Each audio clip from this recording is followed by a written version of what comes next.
Hello everybody, it's Mr. McKeever, and today we're going to talk about reforms that are taking place in Europe, and really two countries of focus, Russia and Great Britain. And what we're seeing here is that these countries are going through a bit of a transformative period. Russia's trying to deal with some long-lasting problems that they've refused to address, and Great Britain is just dealing with the general issues of nationalism and liberalism that are, pretty much pandemic across Europe at this point.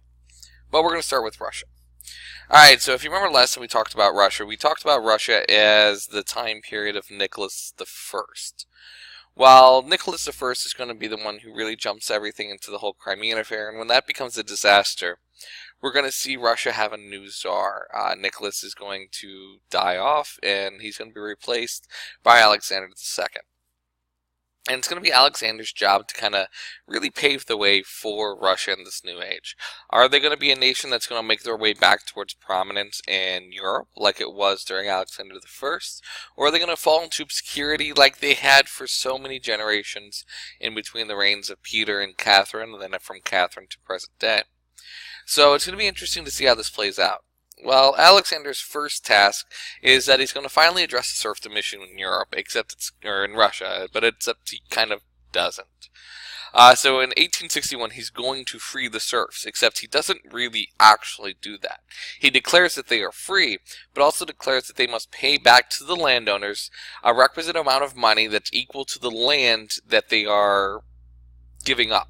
It's not that they get to keep the land, it's that they are no longer providing the work that was used to run the land, so the landowners are losing that money and the work that they would have had paid for free.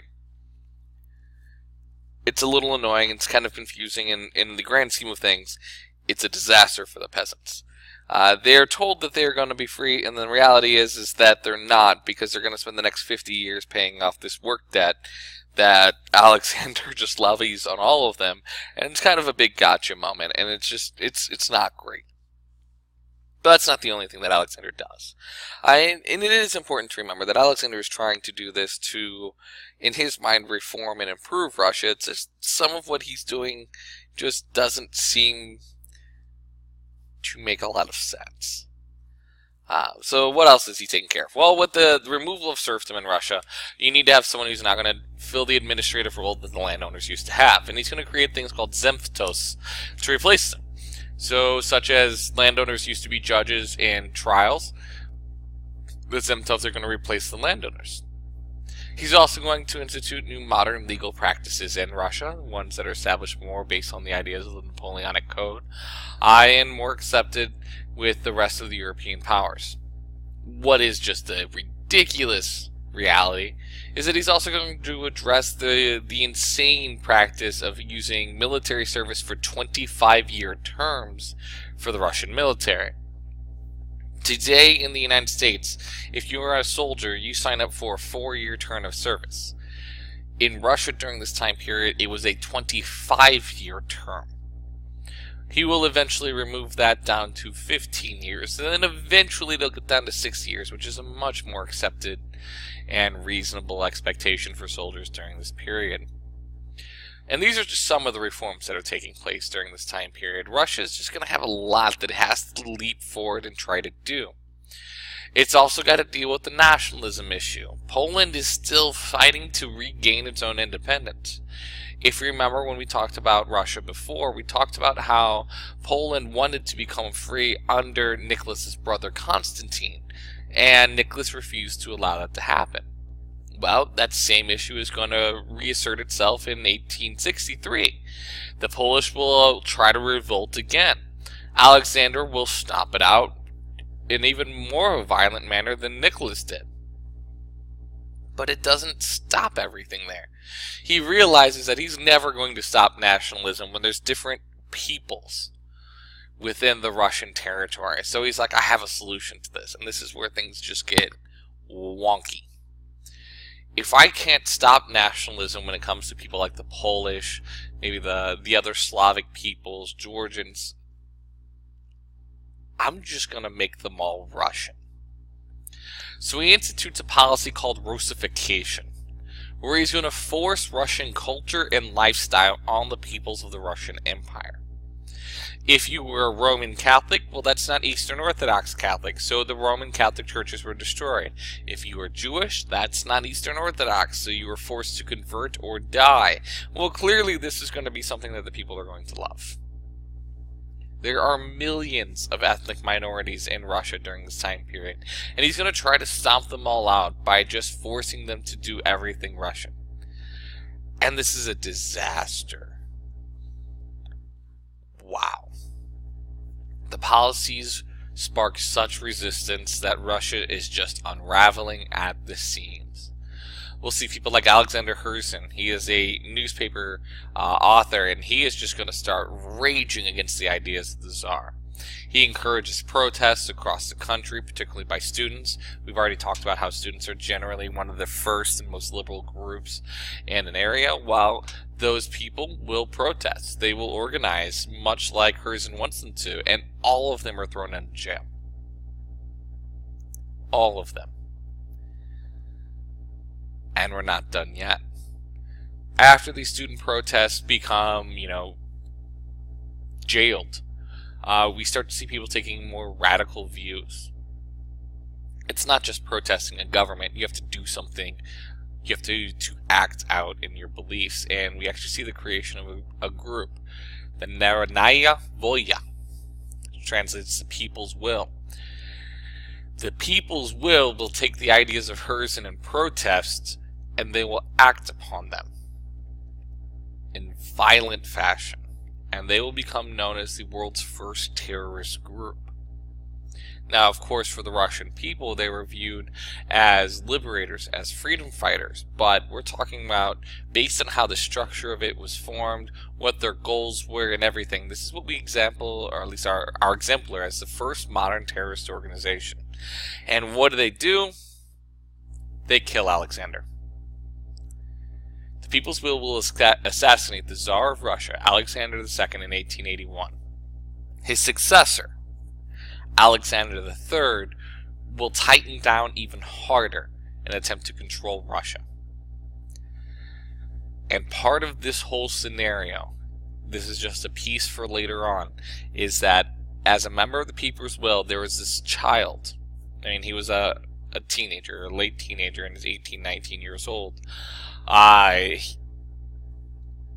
Who's going to be found guilty as part of the assassination plot to kill the Tsar, and he will be thrown in jail and eventually executed for that. Why this one 18, 19-year-old is significant is because he has a little brother who at the time is around 10 or 11. His name is Vladimir Ilyich Lenin. This little brother will watch as his older brother is publicly executed for speaking out and supposedly as part of the assassination attempt to kill the Tsar.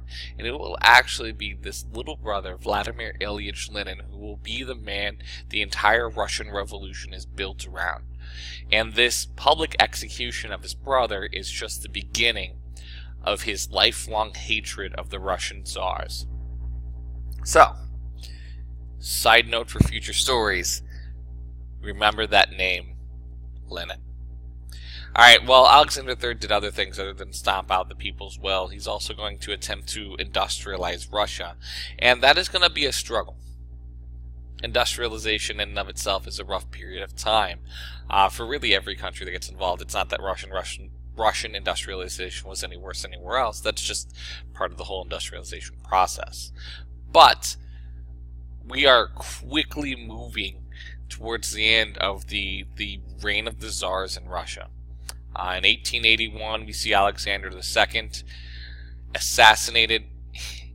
After that, Alexander III becomes the Tsar. There will only ever be one more Tsar after Alexander III, and that will be Nicholas II, the final Tsar of Russia. Let's go to Great Britain. Alright, Great Britain is going through a very different scenario during this time period. They're already well into the game of industrialization. They don't really have to worry about absolute czars because they don't have that. They've been a constitutional monarchy now for a few hundred years. So things are more stable in that regard. Their issues have to deal with other groups of people. Revolution and change is taking place throughout the European continent. that is just part of this time period. The 19th century is it's an unresty time period. People are going a little crazy. Britain has largely maintained a level of peace and prosperity to this, but that doesn't mean that they don't have issues that they have to address. There may not be a revolution, they may not be constantly involved with warfare within their own islands, but there is still unrest, there are still issues that need to be addressed. Well, what do they have to deal with? Well, they have to deal with a series of liberal reforms that are taking place, or at least being pushed towards England themselves. We have... So, the liberalist movement in Britain is gaining momentum at this point, and that reality is kind of a mixed bag. There are a lot of people in Britain during this time period who don't really want change to take place. There are some that do. When it comes to trying to generalize the situation, those in the working class want change. Those not in the working class probably don't. It's not nearly as clear of a divide as we see in some other places in Europe, where there's this clear, like, noble conservative movement versus popular liberal movement. It's a little bit more complicated than that. So how does this all play out? Well, we have to introduce a guy by the name of Benjamin Disraeli. Disraeli is going to become a conservative leader in Parliament, and he's actually going to do quite a bit to push through a series of reforms that will change Britain. And one of these reforms is called the Second Reform Act, and this is going to dramatically increase the amount of people who have active voting rights in Britain by another 1 million people. That's a good thing. Go. Awesome. Now this kind of seems a little weird, and that it's a conservative leader doing this, but this is more indicative of the time period. Disraeli realized that you can't stop liberalism. So what you do is you make small concessions to satiate the population. By allowing another 1 million people to have voting rights, he's preventing maybe other more drastic changes to the system that takes place. Well, eventually he will be replaced by a liberal, a very, very liberal individual named William Gladstone. Gladstone is going to continue pushing towards more liberal, progressive ideas across the British Isles. In 1870, he's going to institute something called the Education Act. This is going to force the English government to take responsibility for education in England, effectively guaranteeing public education for all British citizens. Huge movement in the right direction. Well, one would think that this would guarantee Gladstone having political authority in Britain for a while, but unfortunately it doesn't, and he's almost immediately kicked out by Disraeli, who comes back in control. But that liberal movement, that ball's rolling now, and it's not going to stop. We're going to see a series of other reforms come through. And 1875, we're going to see the Public Health Act. This is going to improve legislation for sanitation in cities. Cities are going to be forced to address the issue that industrialization is creating tons of pollution. Pollution that comes with, smoke, that comes with smog, and more importantly, comes with sewers. Public cities, or large cities, need sewers to accommodate the populations. We will also see another act in 1875 called the Artisan Dwelling Act, which is going to provide housing for the working class. Viable housing that is not going to be disease-ridden disasters. So these are all progress in the right direction. We'll talk about more of that situation when we talk more of the Industrial Revolution in the next unit. Well, there's one significant problem that the British are going to be forced to deal with, and that is going to be the Irish. The Irish are becoming more and more enamored with the notion of having their own country. They've really always wanted to have their own country. Well, now they're probably going to get that. The issue can no longer be ignored anymore because something took place on the Irish islands that we're going to go into more depth later on. It's called the Great Potato Famine. The vast majority of the food crops in Ireland are absolutely destroyed, and it's a disaster.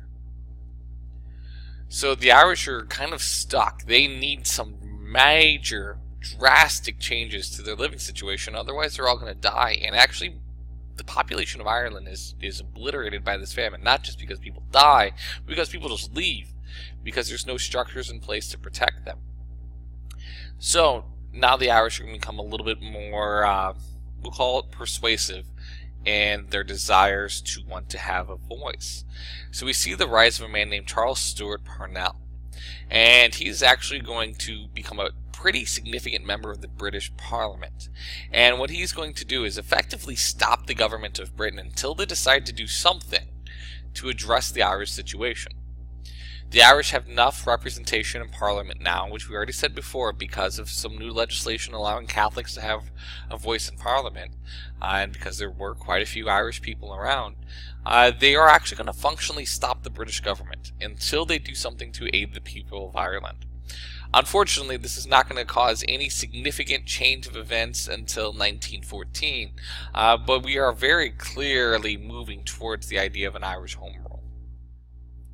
Alright, that's all we have for today, but just kind of lay something out here. We've kind of skipped ahead quite a bit. In the next unit, we're going to take a bit of a rewind backwards to be able to hit all the pieces of the Industrial Revolution. But as you can clearly see, we are very quickly coming up on the 20th century here. These are the events that are leading us into the great global conflicts of World War I and World War II. The framework has been laid out there. Now we just need the little pieces and infrastructure of the Industrial Revolution to understand why things have become the way they are. And that's what we're going to kind of backtrack with next unit. Thanks and have a great day.